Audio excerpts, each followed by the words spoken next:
You're listening to the Future Tech Health Podcast with Richard Jacobs. Until I reached age 40, I never realized the obvious, that we all have medical issues, or we at least have a family member or close relation that had, has, or will have them in the future. Medicine and biological systems are the final frontier. Until we've conquered death, figured out how life began, cured cancer, and understood our purpose in the universe, there's a heck of a lot to talk about when it comes to our health.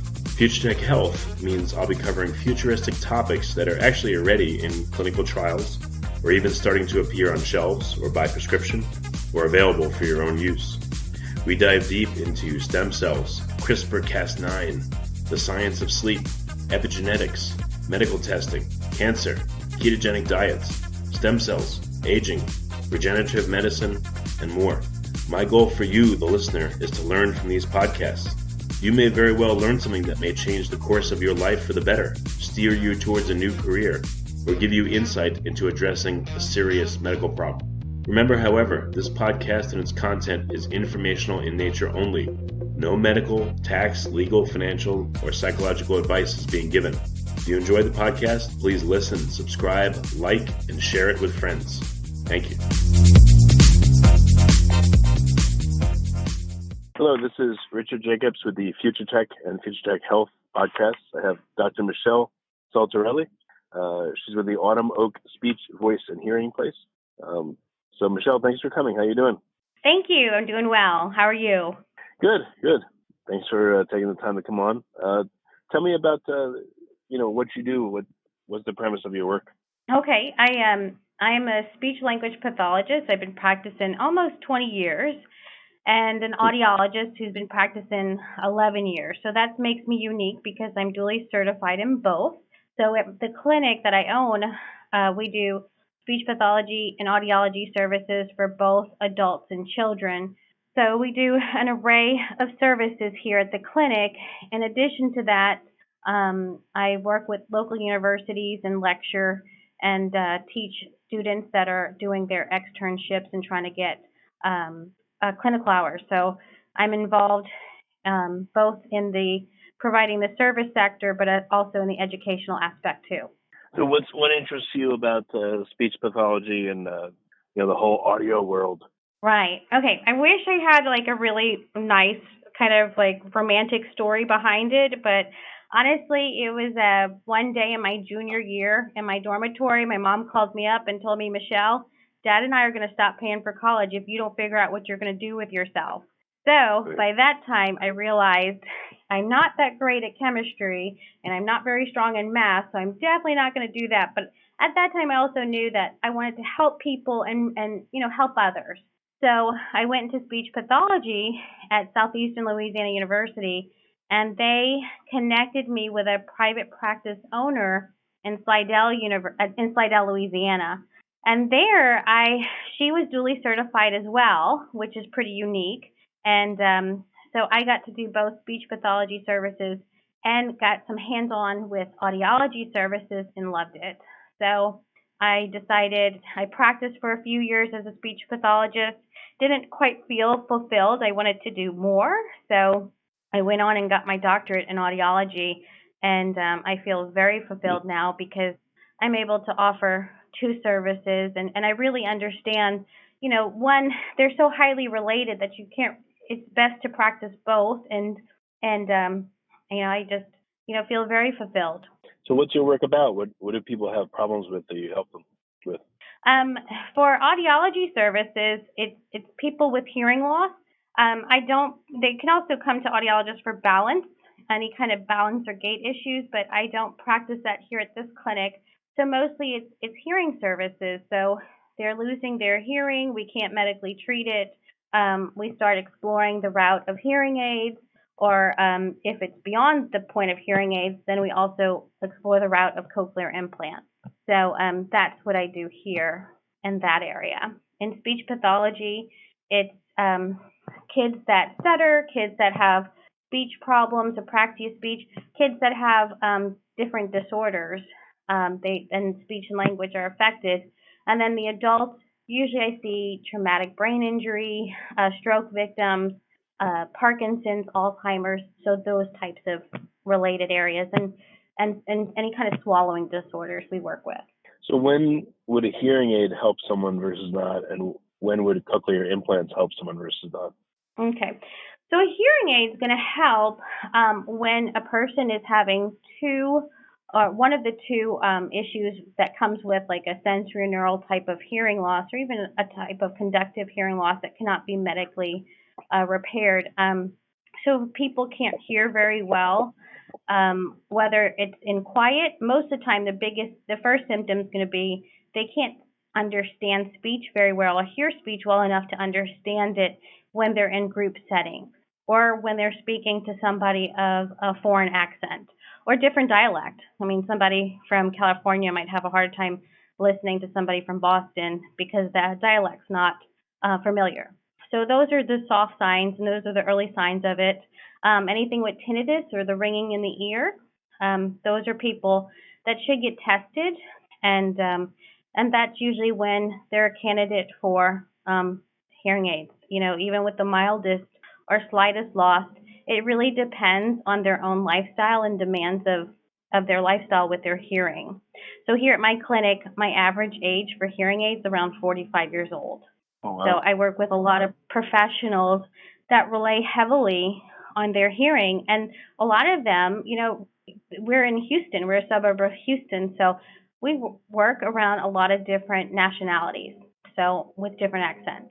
Cochlear implants, usually those are people that lost their hearing suddenly, and hearing aids are no longer helpful, if at all. They might not have ever used a hearing aid before and lost their hearing suddenly. So that's when cochlear implants are more appropriate. So what are some of the ways people lose their hearing? Why does it happen? It could be like a head trauma to the temporal lobe area, or to the like a fracture of the skull in that region. Other reasons, a lot of times we don't even know. It could be a virus like meningitis, or bacterial meningitis. So a lot of times sometimes we just don't know. It's just something that attacks the ear. So if anybody notices that, wow, one of my ears is really stuffy and I don't think I'm hearing anything from it, it's very appropriate and behoove you to find an ENT pretty much immediately so they can start treatment within that first 24 hours to try to get any kind of hearing back. But that first 24 hours is vital. And sometimes it brings it back, and sometimes it doesn't. And then we have to go down the road of either you're using sign language, or because you're not hearing well at all, or you have to learn sign language, or we're going to go down the route of a cochlear implant. So I mean, I see it all the time because I work with cochlear implants, but it happens a lot more than you think. Well, literally, okay, if someone gets a virus, does the virus eat the hairs inside their ear where they can't hear, or like it attacks it attacks the organ of it attacks the organ of Cordy, the cochlea. So those cells are responsible for taking a carbon copy of the sound and giving it to the brain, because we really interpret the message and at the level of the brain. So unfortunately, in our species, those cells do not regenerate. Once they're damaged forever. So, and they have pockets of research. One, for example, is at Rice University. There's pockets of research at the, various universities and different places within the nation to study, how do we regenerate these cells? How can we do this? How can we bring back hearing? But, they're smaller pockets of research. It's not like a largely funded cancer foundation type of thing. What about I call it tinnitus, I guess. That's how I heard it in the commercial. Yeah, tinnitus. So tinnitus, right. So depending on what research you're looking at, 90 to 80% of people with hearing loss have tinnitus. And a lot of times that is the first symptom of any kind of damage to those cells for whatever reason, or within the pathway. So with that, it's usually the first sign. So I would recommend an evaluation. If it's and more likely we'll find out that, you have a hearing loss, and that's why you're having this symptom. We don't really know what causes tinnitus other than damage in that area. And before the advent of cochlear implants, we always thought it was beyond the brain, or no, it was in the ear. It was just the ear. But When cochlear implants came out, the surgeons were unskilled because it was brand new. The devices were much bigger that were going inside the head. So it was essentially obliterating that whole area, that whole organ of hearing, the cochlea. And these people were waking up still with horrible tinnitus. So then we realized, okay, it's not just the ear, it can go beyond, it can go into the pathways within the brain, causing the tinnitus. So we still don't really know really what causes it to really treat it and cure it. So we have found that when people have the tinnitus secondary to hearing loss, when they start wearing hearing aids, it allows them to hear all the other sounds that they are missing out on within the environment. So those sounds help to mitigate or lessen the effects of tinnitus. It kind of masks it what it essentially does, it masks out the tinnitus sound. So you don't really pay attention to that. Your brain and you and your brain's interpreting all the other sounds around you because you have access to it now with a hearing aid. But what is tinnitus? Why would this certain that sound predominate in your hearing? Or do the people only hear it like in a quiet room at first, and then it grows and grows to the point where that's all they hear? Like, how does it work? Yeah, they have mild to severe cases. So tinnitus is actually defined as any sound that you hear that has no outside source, or no origin outside of us. So some people define it as like a high pitched beep. Most people usually will classify it like this high pitch, like ee kind of sound. Other people will say it sounds like crickets. Other people will say it sounds like music. Other people will say it sounds like in between radio stations, those kind of staticky sounds. So it just depends on the person. And usually it's mild to moderate, but they do have those severe cases where that's all they hear, and it's very it can be very debilitating to them and emotionally disturbing to them. It can cause depression and those types of things. Is it sudden, or does it build up over time? It's usually gradual. It's usually gradual unless you were exposed to like a gunshot or where it was right by your ear, or you went to a really loud concert. I mean, we've all experienced that, where we went to a really loud concert and our ears feel full and there's a loud ringing, but after a day or two it subsides and goes away. So, obviously there's just mechanical overuse of our hair cells, which are responsible for, that carbon copy, presenting that carbon copy to our brain of sound, and they were just overused. So, there's those, temporary effects of sound on us, but, constant over mechanical use of our cells can definitely cause the tinnitus and contribute to hearing loss. And tinnitus happens to be a symptom of that hearing loss. Yeah, it's weird. Like, if I'm in a dead quiet room, I can hear it, but again, I don't know why I have it and where it came from. And does everyone get it just by being a certain age or getting older? Or people? It's not unusual for most of us to have it come and go. So if it comes and goes, it's pretty natural and it's not a red flag. But constant, continuous tinnitus or tinnitus, depending on how you say it, is not normal. So I would definitely get an hearing evaluation to see. And if it's constant and continuous, and it doesn't matter where you are, and when you hear it mostly in a quiet room or when you're about to go to sleep, because there are no other sounds in the environment to mask it. More than likely, it's probably the onset of some hearing loss. Yeah. What are some of the ways to improve it? Well, to improve it, research has shown that if you if you reduce your stress, reduce your sodium levels, reduce caffeine levels, they have noticed patterns in that to help reduce the effects of tinnitus. But we don't really know what exactly and where it's exactly happening to just go in and cure it. We just have these patterns that we're discovering with research. And like the hearing aids, when it gets bad enough and you're hearing it all the time everywhere, it doesn't matter if it's in a quiet place or not, hearing aids help to mask it by allowing you to hear all the other sounds in the environment and not just how do hearing aids work? Okay, so hearing aids, these are amazing little gadgets. They're essentially like sound processors. So the hearing aids that I work with, there are 6 medical major brands in the world, and typically those I also work with a sister company. So I work with 7 companies. A couple of those are the ones that make the Miracle Ear and the Bell Tone. And I work with the major brands, and they're like sound processors. They're like little computers. So what they do is they will use an algorithm to help capture speech and amplify the speech, but at the same time capture and identify noise in the environment and suppress that and reduce the noise, because the most difficult listening environments for people with hearing loss and even with average hearing are the noisy environments. You have to literally filter out all the noise around you and really pay attention to the speech you're trying to listen to. And when you have a hearing loss, that becomes such a very difficult, mentally exhausting task.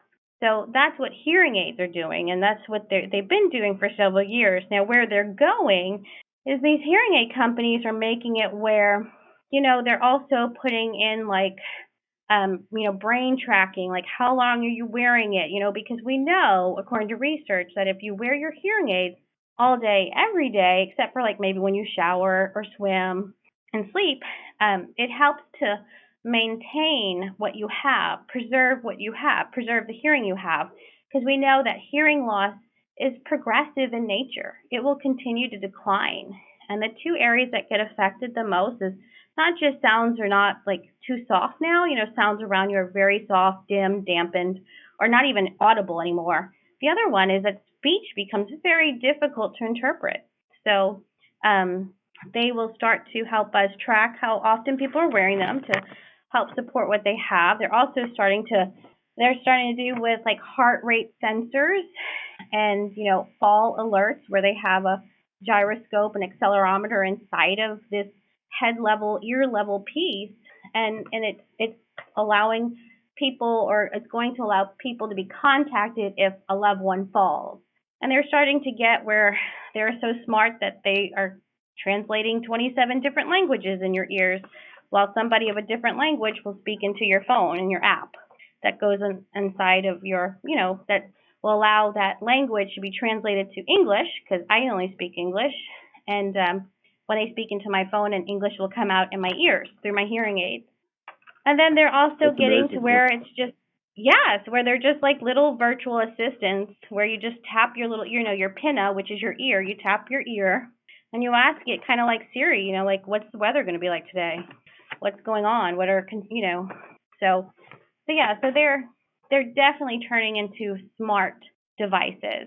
And They should have one for like husbands how, and wives where the husband says something and the wife's hearing aid translated it, and then she only hears that, and then she says something and it translates to the husband hears things in the right way, The couples therapy. right. Right. So yes, they're getting quite amazing with what they're capable of doing. So, they're just they're opening to doors to many different things with hearing aids. So that's where they're going. Yeah. What about the ability And of hearing aids to help people hear better? Has that yeah. been So improving in recent years? Like, if someone was yeah, thinking about hearing aids and they looked at it years ago, is it much better now, or is it just incrementally better?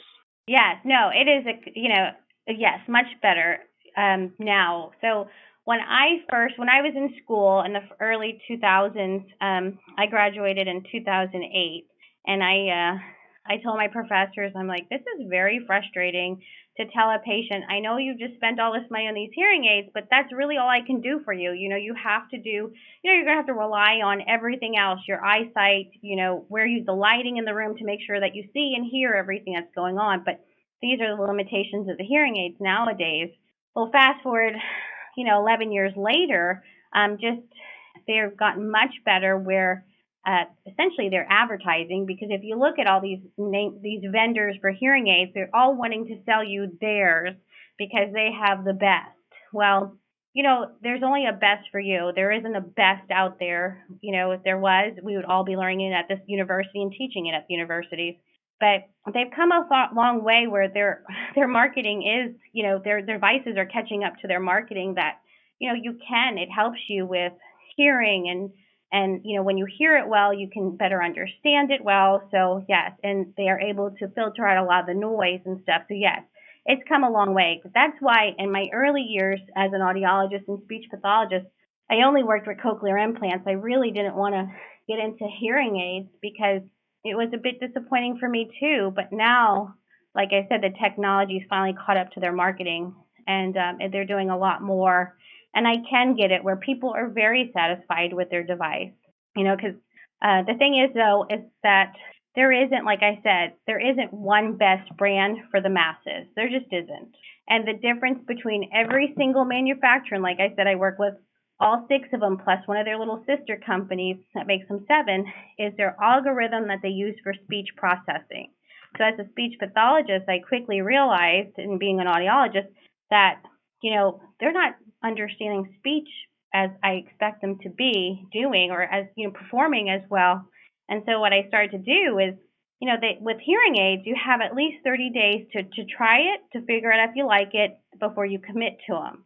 So I use that 30 days for the benefit of my patients. So if they're still struggling or it's just not quite right, I return those hearing aids and we start with a totally different brand, because their speech processing are completely different, and it may sync better with your brain and one product versus another product. So I utilize that time for the benefit of my patients, because there's a whole lot of myths out there that we have to deal with, and there isn't one brand that fits the masses. So you really need to go to somebody that has a multitude, ideally all the brands, to figure out which one's best for you. Yeah, and utilize that. And the other thing is, like, nowadays, the nice thing too is that health insurance is getting involved. So a lot of times, my patients, we bill through health insurance for the purchase of their hearing aids. And if they don't cover 100%, they'll cover the allowable amount. And then if they want to upgrade, they can upgrade. But, there's a lot of, misnomers out there that, hearing aids are not covered by health insurance. Yeah, they are. Medicare, not yet, and maybe they'll never will be. But the other big major health insurance providers, especially here in Texas, they do. Have you ever worked with someone that has foreign accent syndrome? Have you ever heard about that? I've heard about that, and no, I have not. But yes, it's usually due to some neurological event that occurs, and then they start speaking with a foreign accent. Yes. Yeah, I just wondered. Yes, I saw a video on it. I thought it was so crazy. I just wondered if you ever ran into it. Yes. No, I have never, like I said, I've been practicing almost 20 years as a speech pathologist, and I work with a lot of neurologically involved people, and adults especially, and I have yet to see that. And I think out of all my colleagues I speak with, I think I have one colleague that I know that had to work with that years ago, but I haven't seen it. I haven't seen it at all. Okay. But yeah, but I would say after having some neurological event, I would much rather speak like with an English accent than lose my speech altogether after a stroke. So, yeah, no, but true. it still can be disturbing, I'm sure, and they still we still see it. But have I seen it? No, I haven't. Well, all right. So I guess last couple of questions. Is there such thing as a mechanical ear or a complete hearing replacement? I know it's not the ear itself, but the act of hearing, like how far can technology go now if someone's lost their hearing? Right. So really that's a cochlear implant where they just totally bypass the inner, outer, and the inner ear, middle ear, outer ear. They totally bypass the ear itself and go straight to that hearing nerve. So yes, a prosthetic ear would be a cochlear implant. So that's definitely on the market, but there's a whole journey with that one, and it's an amazing journey, but it's we've never heard or had to interpret sound from a cochlear implant. So our babies, the first thing I have to do with babies is first teach them how to listen, and then I teach them how to speak and develop speech and language. With adults, we have to teach them as well, like how to not listen, they know how to listen, but how to interpret this brand new message into speech and language and sounds in the environment. So, and it takes, for adults, it can take up to a year and beyond to really utilize that cochlear implant. And, that's average. Some people get it pretty immediately. Other people have to take a little bit longer than a year. So, yeah. Are there people that Are there people that will just not be able to hear no matter what you do? Or can a cochlear implant help anyone to hear? Yeah, no, there are. The thing with meningitis is that it pretty much ossifies the cochlea. So it makes like the cochlea, which is like a canal system with fluid running through it, into a rock. There is no fluid anymore. There isn't this canal system, and it's pretty much a rock. So if it's not addressed immediately, um, then the placement of a cochlear implant or even the possibility of going in for a cochlear implant is no longer there. So that's why it's always imperative that whatever's happening to you, you need to get evaluated. And, especially if it's a sudden hearing loss, you need to be evaluated within 24 hours. So yeah, because there are things, that happen like that. Is there any association with dementia or Alzheimer's in hearing? I've heard, unintended, that there is. Yeah. So what they're finding, so with hearing loss, so the thing with hearing loss is that we really hear at the level of the brain. That's what interprets all this information for us. Well, when you have a hearing loss, the body parts and the brain involved is not being stimulated. So when it's not being stimulated because of deprivation, and that's hearing loss, things begin to atrophy, including the areas within the brain, and it's just a domino effect. So people are at higher risk with hearing loss to have dementia. So that's what they're alluding to there. It's kind of like this is how I say it.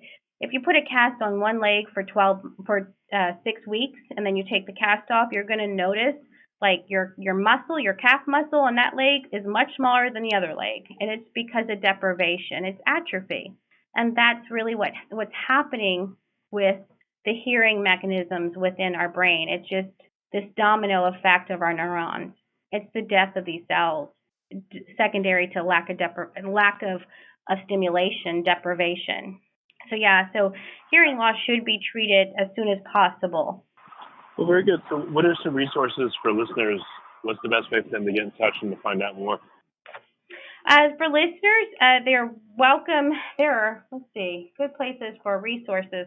I have some resources on my website for www.speechhearingtherapy.com. The National Institute or National Council on Aging has some great research in regards to statistics on improving the quality of health and all that stuff. Those are some good resources as well.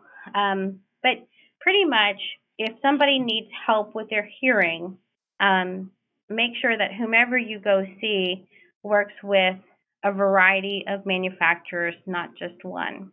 Because it does. Okay. One brand does not fit the masses. And Excellent. also, American Speech Language and Hearing ASHA, Hearing Association, ASHA, is another good resource. And the the Academy of Doctors of Audiology. Those are some other resources. Just some information on hearing loss and the effects of hearing loss. As of right now, statistics and research are showing that people with hearing loss are waiting 7 years. I mean, when I was in school, it was 10 years, so it's declining, but they're still waiting 7 years to get help. So that's a lot of time with. That is a long time, and these hearing aids are getting much smarter. So hopefully, the stigma behind hearing aids is going to start reducing, because it's not just for our senior citizens. It's like I said here. I work with professionals that need their hearing for work. So they're getting help at age 45. Oh, I was just going to say, you also need to know the difference between the audiologist and the hearing instrument specialist. Because here's the thing: everything's free consultation, free this. You're going to see with the hearing instrument specialist, and the reason why it's free is because Medicare and Medicaid has declared that their credentials are not sufficient enough to give you a diagnosis, so they have to be free. But advertising free evaluation because my credentials are not good enough is not it's not a good advertisement. So everything's free. So people really need to know who they're seeing and what to look for. All right, very good. Well, we're out of time, but Michelle, I appreciate you coming on the podcast. Thank you very much. Oh, thank you. I appreciate it. I appreciate your time. Thank you. Have a great day.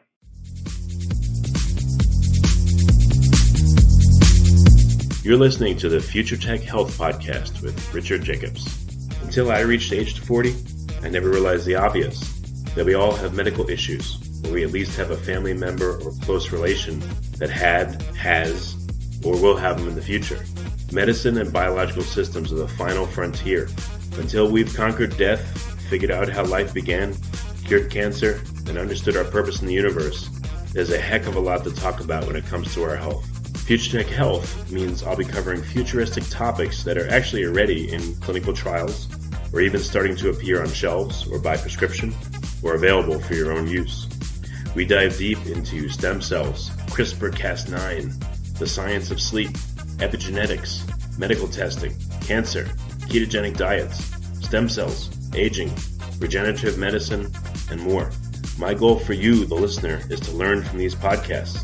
You may very well learn something that may change the course of your life for the better, steer you towards a new career, or give you insight into addressing a serious medical problem. Remember, however, this podcast and its content is informational in nature only. No medical, tax, legal, financial, or psychological advice is being given.